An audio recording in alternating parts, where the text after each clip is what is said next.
This is the third video in the 4-part series of making this doll. Although this video is shorter than the other ones, I think it will be helpful to separate it out since I spend a decent amount of time making the eyes look somewhat realistic. I apologize in advance for the few continuity errors in the repaint since the resin and paint takes a long time to dry and cure while doing other things. If you have any questions about the materials I used or would like to access these eye files, please feel free to leave a comment below. Without further ado, let's jump into the process of making these eyes. I wasn't sure which shape would fit best in the head, so I printed several as a trial to see which one would work. Although I had a pretty good idea of the general size since the doll is printed just a little bit larger than 1/4 scale. I sculpted the eyes using Tinkercad, and I edit the file to suit each doll that I make. Some need the round ones and some need the oblong shape to fit the eye sockets. I have to coat my printing bed in blue masking tape so that the projects stick better as it's printing. I've discovered this through trial and error, and it also makes removal of the shapes a whole lot easier. Once I've tested the fit of each eye and found the ones that fit the best, I can start painting them. I chose the oblong ones and purposely printed a couple so that I can experiment with different eye colors.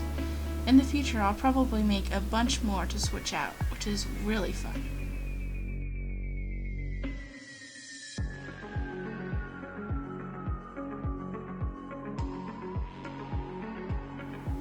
Making the pupil can be quite tricky since the pupil should be relatively even in both eyes depending on the look that you're going for. I use the rounded end of a paintbrush since the dotting tool that I have is too small for the size of eye. I make sure to wait for the paint to be dry before adding resin since it can mix and cloud the resin.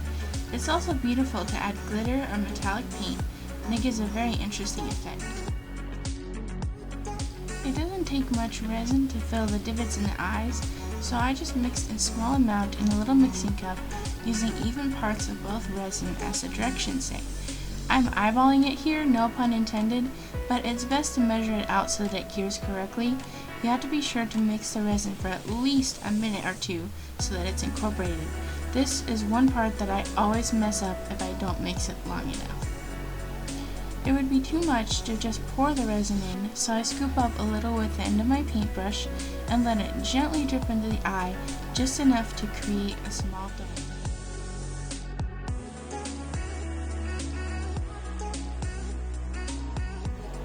I like to use a torch or a lighter with a long end to burn the bubbles off of the surface of the resin so that the eyes are much clearer.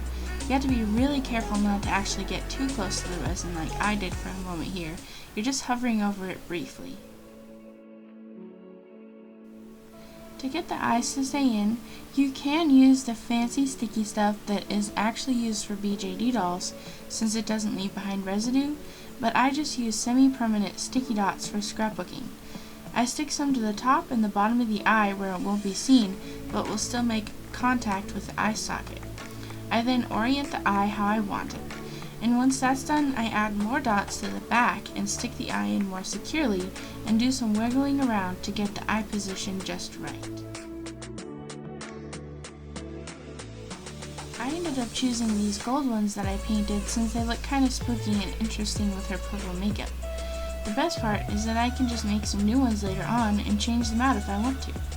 Thank you for tuning in to the third video in this series. The next and last video will be making the wig after processing the alpaca hair. I hope to see you there.